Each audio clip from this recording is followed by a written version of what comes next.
ዘማሪ ለመሆን ነበር መሻት። በህዝቡና በእግዚአብሔር መካከል ስንቆም የሚያስተምረውን ነገር የሚያስተላልፍ እንደ እግዚአብሔር ጸጋ። እኔ ግን የግድ ማሳቅ አለብኝ ብዬ ታግዬ እሱን እንደ ዋና ነገር አልይዝም። ንጹህ ነገር እያቀረብክ ትችት ቢመጣ ስለ ትችት የምታመጣው ነገር የለም። እንደ ቃልዮት ቤተክርስቲያን ብዙ ሰዎች መከራ በተቀበሉበት ጫፍ ላይ ነው እኔ ያለው። መከራ የሚለው ለእናንተ እንዳላስተምር፣ መከራ ለሰማ ሰው አይገባም፣ ለተቀበለ ሰው ይገባል። ስለዚህ አላስተምራችሁም፣ የማይረሳ መከራ አልገጠመኝም ለማለት ነው። ከገሱባ ከአሳይባ እንግዲህ በእግር እንደሆን አካለን ነው የምናደርገው።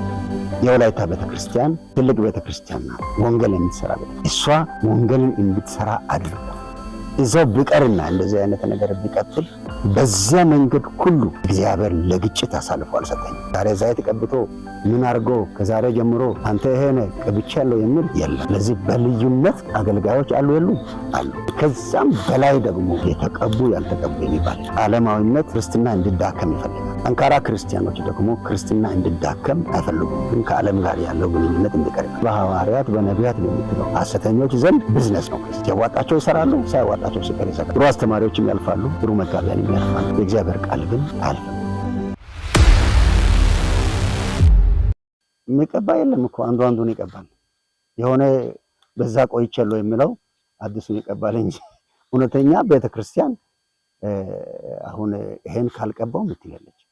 ማንን ነው የምትቀባው? ሁሉም ሰው እኮ በክርስቶስ ኢየሱስ አምኖ ድኗል።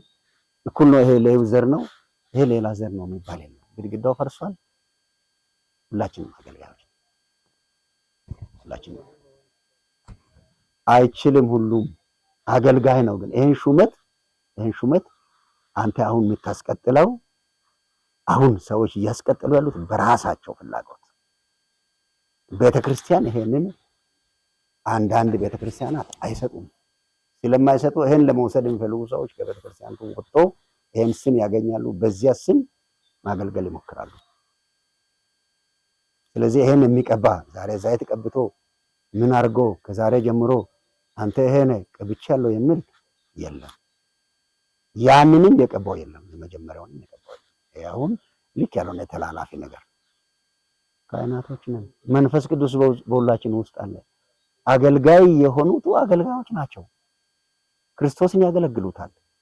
የመስቀሉን መንገድ ያገለግሉታል። ህዝቡን ወደ ንስሐ ይመልሳሉ።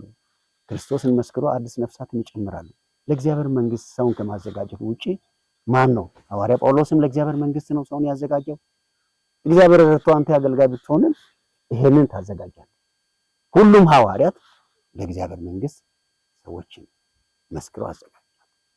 ነቢያትን በብሉይ ኪዳን ጊዜ የእግዚአብሔርን ሐሳብ ወደ ሰዎች ያወርዳሉ። ከኃጢአት መንገድ እንዲመለሱ ከእግዚአብሔር ጋር እንዲታረቁ ይህን ስራ ሰርተዋል።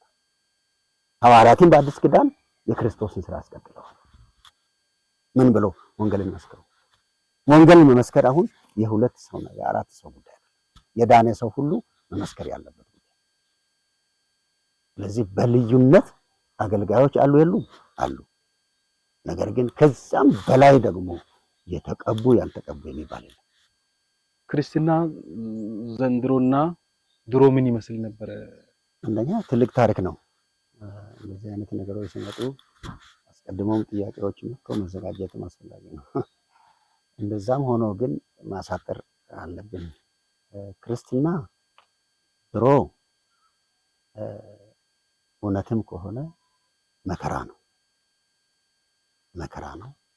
የድሮ ክርስቲያኖች በመከራ ውስጥ ነው ክርስትናቸውን ያሳደጉት። ክርስትናቸው ነጥሮ የወጣው በመከራ ውስጥ ነው። በመከራ ውስጥ ነው ያበቡት። በመከራ ውስጥ ነው ያለፉት። ለመከራ እጅ አልሰጡም። መከራው ግን ከየት ነው ይባል? መከራው ከዓለም ነው። ዓለማዊነት ደግሞ ከክርስትና ጋር መቼም ጥለኛ ነው። ስለዚህ ዓለማዊነት ክርስትና እንዲዳከም ይፈልጋል። ጠንካራ ክርስቲያኖች ደግሞ ክርስትና እንዲዳከም አይፈልጉም። ግን ከዓለም ጋር ያለው ግንኙነት እንዲቀር ይፈልጋል። የቀድሞ ክርስትና ከአባቶቻችን ጊዜ ጀምሮ ያለው ክርስትና የመጀመሪያው አንድ የተመሰከረለት ጠንካራ፣ የተመሰከረለት ከዓለማዊነት ጋር የተጣላ በብዙ መከራ ውስጥ ተፈትኖ ያለፈ ነው።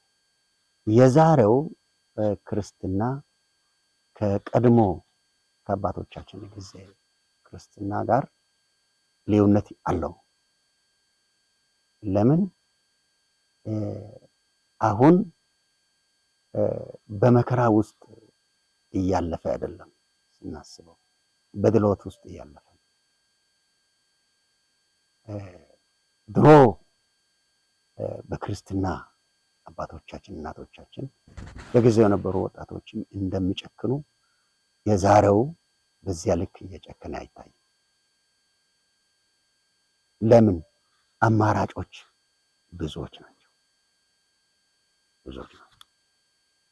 ዛሬ እንኳን ጠንካራ ትምህርት ብታስተምር ሰው አማራጭ አለ። ለምን? ቀለል ያለ ትምህርት ወደሚያስተምረው። ሁለተኛ ጢሞቴዎስ ላይ ምዕራፍ 4 ላይ ሐዋርያው ጳውሎስ ለጢሞቴዎስ የአደራ መልእክት ሲያስተላልፍ ጆሮቻቸውን ስለሚያሳክክ ከእውነት ፈቀቅ ይላሉ ይላል። እውነት ጆሮቻቸውን ያሳክካል።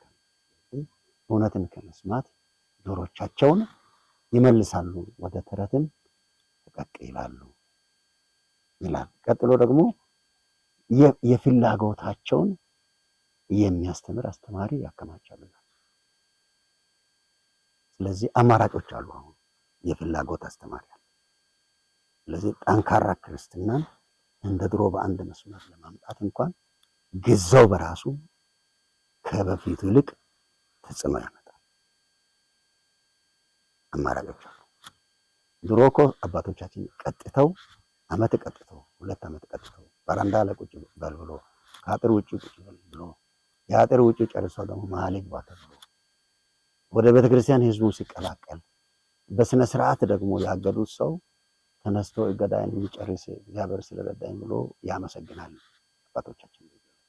ዛሬ እኮ አንተ ልክ አይደለም ብለህ ያገድከው ሰው ቀጥሎ ባለው ቸርች ላይ መሪ ነው፣ ኦፕሽናል። ቀጣይ ጊዜ እሱ ሲሰብክ ትሰማለህ። ልክ ያልሆነ ህይወት አለው ብለህ እዚህ በኩል እንድታረም የሰጠኸውን ጊዜ እሱ ወስዶ ደግሞ አገልግሎት ላይ ያው። ስለዚህ አማራጮቹ የዛሬዎቹ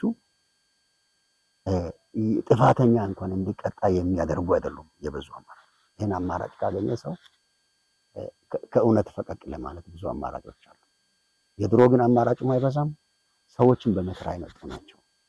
የአሁኑ ክርስትና ግን ሲታሰብ ብዙ ሰው ክርስቲያን ስለሆነ የሆነ ማለት የታወቁ ሰዎች ክርስትና ውስጥ ስለተቀላቀሉ እንደ እንትና ያሉበት ለምን ነው ያልቀላቀለም ብሎ። በሌላ በኩል አሁን በሐዋርያት በነቢያት በሚትለው ሐሰተኞች ዘንድ ቢዝነስ ነው ክርስትና። ሲያዋጣቸው ይሰራሉ፣ ሳይዋጣቸው ሲቀር ይዘጋሉ። ተከታዮችንም ለጥቅማቸው ያስከትሏቸዋል እንጂ ለክርስቶስ መንግስት እንዲበቁ ሳይሆን ጥቅማቸውን እንዲያስቀጥሉ የሀብት ምንጭ አድርገው ህዝብን ይመራሉ። ይሄም አማራጭ ከመጣ ወዲህ የአሁኑ ክርስትና ከቀድሞ ይልቅ ባለፈተና ነው። ምናልባት ለዘመኑ ወጣቶች አገልጋዮች የሚያስተላልፉት መልእክት እንግዲህ ለትውልድ የምናስተላልፈው መልእክት ከእግዚአብሔር ቃል የተሻለ የለም። ጥሩ አስተማሪዎችም ያልፋሉ፣ ጥሩ መጋቢያንም ያልፋሉ። የእግዚአብሔር ቃል ግን አያልፍም፣ ዘላለማዊ ነው። ስለዚህ ትውልድ በእግዚአብሔር ቃል መመለስ አለበት። የእግዚአብሔር ቃል ምን ይላል ብሎ ማንበብ አለበት። በአባቶቻችን ጊዜ የቀለም ክፍተት ስለነበረ ለማንበብ ይቸገራሉ። የአሁኑ ትውልድ ግን የቀለም ክፍተት የለውም፣ ለማንበብ አይቸገርም። ስለዚህ ተጠያቂ ነው። የእግዚአብሔርን ቃል ማንበብ አለበት ለህይወቱ። የእግዚአብሔር ቃል ምን ይላል የሚለው ማንበብ አለበት፣ ማጥናት አለበት፣ መጸለይ አለበት። ይሄን ካላደረገ ግን ሌላ ሰው ባነበበው፣ ሌላ ሰው በተረጎመው፣ ሌላ ሰው ባለው የሚመራ ከሆነ ተስፈኛ ትውልድ አይደለም። ለምን? ራሱ ካነበበ፣ ራሱ ከጸለየ፣ በዚያ ላይ ደግሞ የሌሎችንም አስፈላጊ ትምህርቶችን ከጥቅማቸው አንጻር ከተቀበለ ጥሩ ስለሚሆን ትውልድ ወደ እግዚአብሔር ቃል መመለስ። ዓለማዊነት ጫና እየፈጠረ መሆኑ ምን ያህል እውነት ቢሆንም ከእግዚአብሔር ቃል ግን የበላይ አቅም ለዓለማዊነት የለም። ዓለማዊነትን ማድነቅ የለብንም፣ አቅም አለው ማለት ነው። እግዚአብሔር ቃል ኦቨር ኮንትሮል ያደርጋል። ስለዚህ በዚህ ላይ ትውልድ ወደ እግዚአብሔር ቃል መመለስ አለበት። ቁጭ ብሎ የእግዚአብሔርን ቃል መማር አለበት። ከሚያስተምረው ጋር ጠጋ ብሎ መማር አለበት። ሌላው እንደውም አገልጋይ ለመሆን መማር የለበት። ነጋዴ ለመሆን መማር አለበት። የመንግስት ስራ ኃላፊ ለመሆን መማር አለበት። ከማገልገል ቤተክርስቲያን ላይ ቆሞ የእግዚአብሔርን ቃል ለሌሎች ሰዎች ሼር ለማድረግ አይደለም መማር ያለበት። ከዛ አልፎ መማር አለበት። በየትም ቦታ የእግዚአብሔር ቃል መንገድን ያሳያል። ሌላ አይደለም። የእግዚአብሔር ቃል አይመለከተኝም አይባልም። የገዛ ልጆቹን በስነ ስርዓት ለማስተማር፣ ቤቱን ትዳሩን በስርዓት ለመምራት፣ ኢኮኖሚን በስርዓት ለመምራት፣ ከጎረቤት ጋር በሰላም ለመኖር፣ ከመንግስት ጋር በሰላም ለመኖር፣ ከወንድሙ ጋር በሰላም ለመኖር እንደ እግዚአብሔር ቃል ያለ ቋሚ መመሪያ የለም። ስለዚህ ትውልዱ የእግዚአብሔርን ቃል መማር አለበት። በቤተ ክርስቲያን ቁጭ ብሎ ከጤናማ አስተማሪዎች ስር ቁጭ ብሎ መማር አለበት። ሮጦ የትም አይደርስም። አርፎ መማር አለበት። ሩቅ ለመሄድ ካሰበ ይህንን መልእክት እናስተላልፋለን።